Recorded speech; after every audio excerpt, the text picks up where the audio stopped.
날씨가 점점 쌀쌀해지면서 헤드폰의 계절이 오고 있는데 기왕 살 거 비싼 프리미엄 제품 사야지 하고 60만원대 이상 제품 구매하면은 가성비가 좀 떨어질 수가 있어요. 왜냐면 무게 가볍고 음질이랑 노이즈 캔슬링은 프리미엄급에 가격은 30만원 후반대밖에 안 하는 헤드폰이 있기 때문이에요. 이걸 못 찾은 분들은 나중에 후회할 수도 있겠죠. 바로 올해 5월 말에 JBL에서 나온 투어원 M3 스마트 트랜스미터인데요. 제 채널을 꾸준히 보는 테크에 관심 있는 분들은 당연히 알고 있겠지만 새롭게 검색해서 보시는 분들도 계실 테니까 간단하게만 설명드릴게요. JBL은 오디오로 유명한 하만의 브랜드인데요. 하만을 삼성전자가 인수하면서 삼성전자의 산하 계열사가 된 지 10년 정도 됐어요. 블루투스 스피커부터 사운드바 스피커까지 오디오 시장에서 JBL을 빼놓고 이야기할 수가 없습니다. 여기에서 국내 출시가는 49만 9천원, 그리고 지금 온라인 최저가로는 30만원 후반대에 구매할 수 있는 헤드폰인데요. 이게 단순히 헤드폰만 있는 게 아니라 특별한 기능을 가진 디스플레이까지 구성품에 들어가서 다방면으로 활용하기에 좋습니다. 그럼 3주 동안 사용하면서 제가 느꼈던 음질부터 노이즈 캔슬링, 착용감은 어땠는지, 그래서 어떤 사람들이 사면 좋을지 추천해드릴게요. 먼저 박스를 열면 뭐가 있는지부터 보여드릴게요. 일단 케이스가 진짜 탄탄해요. 파우치 수준이 아니라 하드 케이스인데 여기에 카라비너까지 달려서 가방에 걸고 다니기도 편하더라고요. 케이스를 열어보면 헤드폰이 폴딩 방식으로 딱 맞게 들어가 있고 안쪽에 메쉬 포켓이 있어서 케이블이랑 스마트 트랜스미터를 넣는 공간도 따로 마련되어 있습니다. 그리고 이 제품의 핵심이라고 할 수 있는 스마트 트랜스미터가 들어가 있는데요. 터치 스크린이 달린 조그만 기기예요. 처음 봤을 때는 이 조그만 게 뭐지? 리모컨인가 싶었는데 단순히 리모컨이 아니라 송수신기 역할을 합니다. 자세한 기능은 뒤에서 설명드릴게요. 케이블 구성도 알차요. USB-C to C 케이블이 기본이고 USB-C to 3.5mm 케이블도 들어가 있습니다. 이게 왜 필요하냐면 비행기나 헬스장 러닝머신처럼 아직도 3.5mm 단자만 있는 기기들이 많잖아요. 거기에 스마트 트랜스미터를 연결해서 무선으로 연결해 주는 거예요. 그리고 구형 기기를 쓰는 분들을 위해서 USB-C to A 어댑터까지 넣어줬습니다. 이런 건 PC에서 쓰기에 좋겠죠. 그리고 헤드폰 자체는 폴딩이 돼서 케이스에 넣기도 편하고 목에 걸고 다닐 때에도 자연스럽게 접힙니다. 전체적으로 구성이 뭐 여행이나 아니면 출장 다니는 사람들 이런 분들한테 좀 최적화되어 있다?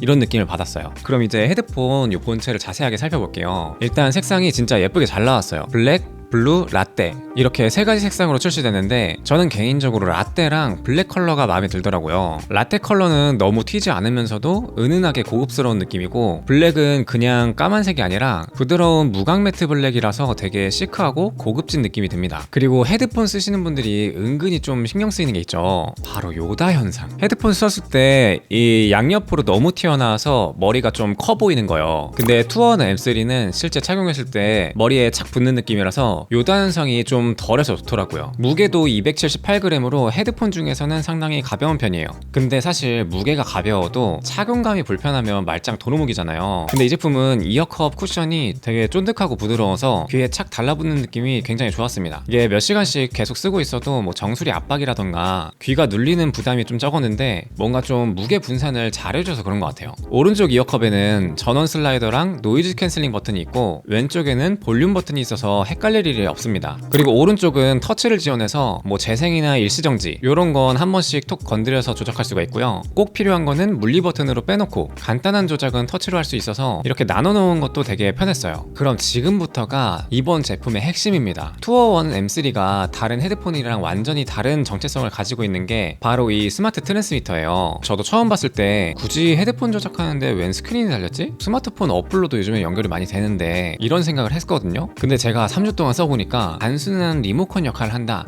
뭐 이런 액세서리가 아니더라고요. 헤드폰의 활용 범위를 굉장히 많이 넓혀주는 그런 열쇠 같은 거였습니다. 블루투스 기능이 없는 모든 오디오 기기를 이 헤드폰이랑 무선으로 연결을 해줄 수가 있는 거예요. 대표적인 예시는 비행기가 있겠죠. 해외여행 같은 거 갈 때 뭐 기내 엔터테인먼트 이런 게 나오지만 사실 제대로 봐본 분들은 많이 없을 거예요. 이때 스마트 트랜스미터를 좌석에 그 3.5mm 단자 여기다 꽂기만 하면은 내가 가지고 간 헤드폰으로 JBL 음질을 가지고 가면서 노이즈 캔슬링까지 같이 합쳐지면서 엔터테인먼트를 즐길 수가 있는 거예요. 스마트폰이나 태블릿에다가 여행 한번 떠나기 전에 넷플릭스 같은 거 고봉밥으로 좀 다운로드 많이 받잖아요. 그럴 필요가 굳이 없을 수도 있겠다. 그리고 헬스장 러닝머신도 마찬가지고요. 유선만 지원하던 모든 기기들이 순식간에 최신 블루투스 기기로 변신하는 겁니다. 근데 여기서 끝이 아니에요. 이걸 뭐 PC나 아니면 뭐 닌텐도 스위치 이런 게임기에다가 USB-C 케이블로 연결하게 되면은 별도의 드라이버 설치 같은 거 없이 바로 고음질 오디오 동글로 작동을 합니다. 소리가 좀 뒤로 밀리는 이런 딜레이가 거의 없어서 되게 쾌적하더라고요. 그리고 심지어 여기에 오라캐스트라고 하는 방송 기능도 지원을 하는데 내가 지금 듣고 있는 소리를 약간 라디오처럼 이 주변에다가 다 퍼뜨려준다. 예를 들어서 내가 노트북으로 영화를 볼 때 만약에 친구도 오라캐스트를 지원하는 헤드폰이나 이어폰이 있다 그러면 제가 듣는 소리를 동시에 들을 수가 있는 거죠. 딜레이도 거의 없어서 같이 영상 보기에 진짜 완벽합니다. 그리고 당연히 리모컨으로서의 역할도 굉장히 훌륭해요. 스마트폰을 굳이 꺼내지 않아도 이 작은 화면에서 뭐 재생이나 정지, 볼륨 조절, 이퀄라이저 변경, 그리고 노이즈 캔슬링 모드까지도 변경을 다 할 수 있어요. 결론적으로 이 스마트 트랜스미터는 처음에는 조금 낯설 수 있긴 하지만 한번 그 활용성을 좀 경험하고 나면은 헤드폰을 굉장히 좀 다양한 데 활용할 수 있겠다, 이런 거를 깨닫게 됩니다. 이게 포함되어 있는데도 40만원 전후밖에 안 된다는 거예요. 하지만 결국에 이 헤드폰은 소리가 가장 중요하죠. 아무리 다른 기능들이 좋아도 소리가 별로면 이 정도 가격대 이상의 헤드폰을 쓸 필요가 없잖아요. 많은 분들이 뭐 JBL이니까 저음이 많이 강조된 거 아닐까 이런 선입견을 가질 수 있는데 결론부터 말씀드리면 전혀 아니었습니다. 오히려 되게 밸런스가 잘 잡힌 소리를 들려줬어요. 일단 스펙부터 간단히 짚고 넘어가면 이 헤드폰에는 마이카라는 신소재가 적용된 40mm 돔 드라이버가 들어가 있어요. 가볍고 단단한 소재를 사용해서 더 정확하고 왜곡 없는 소리를 만들어냈다, 이렇게 보시면 됩니다. 근데 저는 실제로 들었을 때 소리가 좀 뭔가 깔끔한 국물 같다? 이런 느낌이 좀 들었어요. 고음역대도 선명하고 부밍이 심하지 않고 과하지 않은 저음, 딱 적당히 받쳐줘서 그냥 어떤 장르를 들어도 되게 편안하게 그냥 들을 수가 있을 것 같아요. 특정 음역대가 튀지 않는 좀 대중적으로 가장 좋아할 만한 그런 튜닝이라고 생각을 해요. 하지만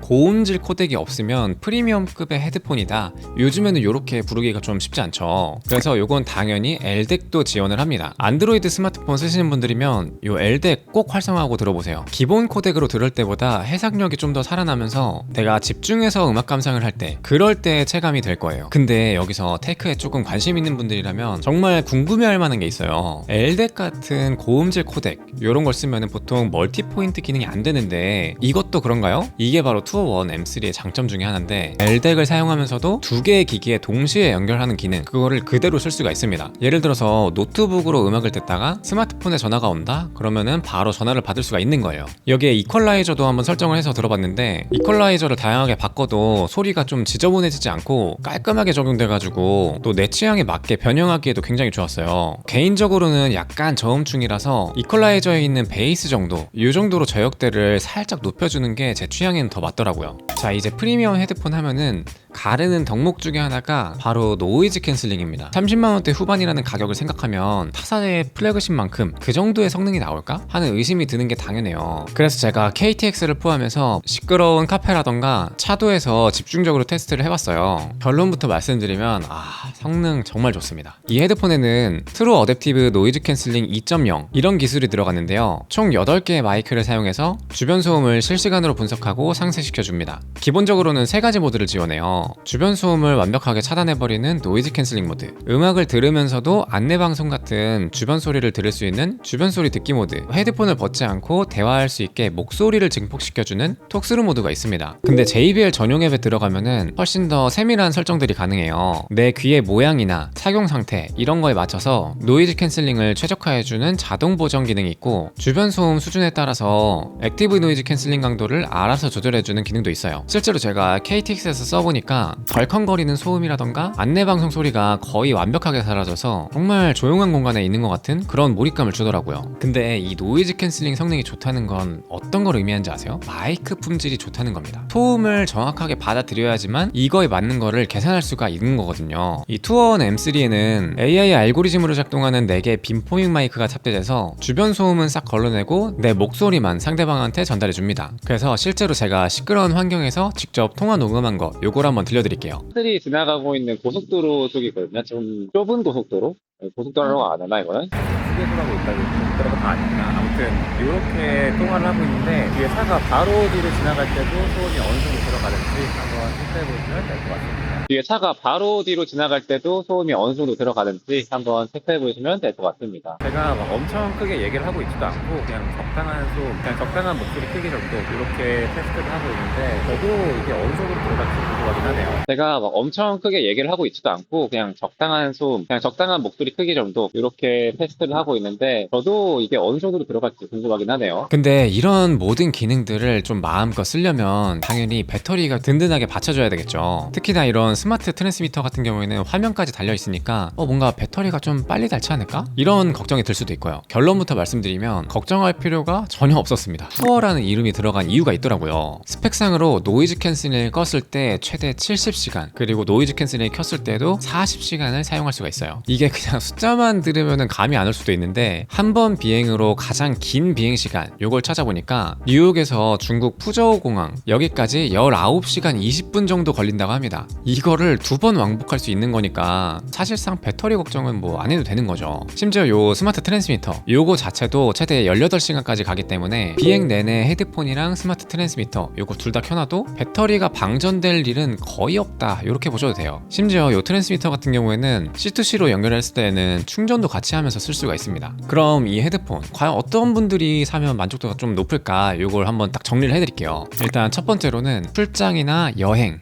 요런 걸 좀 많이 다니신 분들, KTX라던가 비행기 이런 데에서 제대로 진가를 발휘할 것 같아요. 일단 배터리 타임이 길고 거기다 가볍고 노이즈 캔슬링까지 프리미엄 수준이다 보니까 아마 요런 분들이 가장 만족하는 제품이지 않을까 싶어요. 그리고 두 번째, 저처럼 뭐 스마트폰, 노트북, PC, 그리고 심지어 게임기 이런 것까지 뭐 여러 기기를 넘나들면서 쓰시는 분들, LDAC 코덱으로 고음질을 들으면서도 멀티포인트가 되는 거 이것도 굉장히 큰 장점이고, 이 스마트 트랜스미터는 PC나 뭐 닌텐도 스위치 이런 거에 꽂으면 그냥 저지연 동글이 되는 거니까 그냥 말 그대로 좀 만능이다. 그리고 마지막으로 5, 60만 원대 플래그십 헤드폰들은 좀 부담스럽지만 음질이나 뭐 노이즈 캔슬링 이런 거는 그거에 준하는 성능을 원하는 분들, 이런 분들한테 추천드릴 수 있을 것 같아요. 30만 원 후반대 가격에 이 정도의 성능이나 기능 그리고 스마트 트랜스미터 이런 연결성까지 갖춘 제품이 지금 시장에서는 저는 못 본 것 같아요. 그나마 좀 억지로 단점을 찾아보자면 이렇게 목에 걸쳤을 때 이어컵이 내부로 향해서 땀을 많이 흘리시는 분들은 약간 습기 관리를 조금 신경 써야 될 수 있다 이런 점이 좀 있는데, 사실 이거는 대부분의 헤드폰이 이 안쪽으로 접히게 돼 있죠. 그래서 얘만의 단점은 아닌 것 같다. 이 가격대에서 이 정도의 완성도랑 활용성을 보여준다는 거는 소비자 입장에서는 굉장히 좀 반가운 일인 것 같아요. 이제 헤드폰의 계절이 다가오고 있는데 남들이 다 아는 제품들도 좋지만 조금만 눈을 이렇게 돌려서 찾아보면은 이런 숨겨진 보석 같은 제품들 이런 것들도 한번 관심 있게 보시면 좋을 것 같습니다.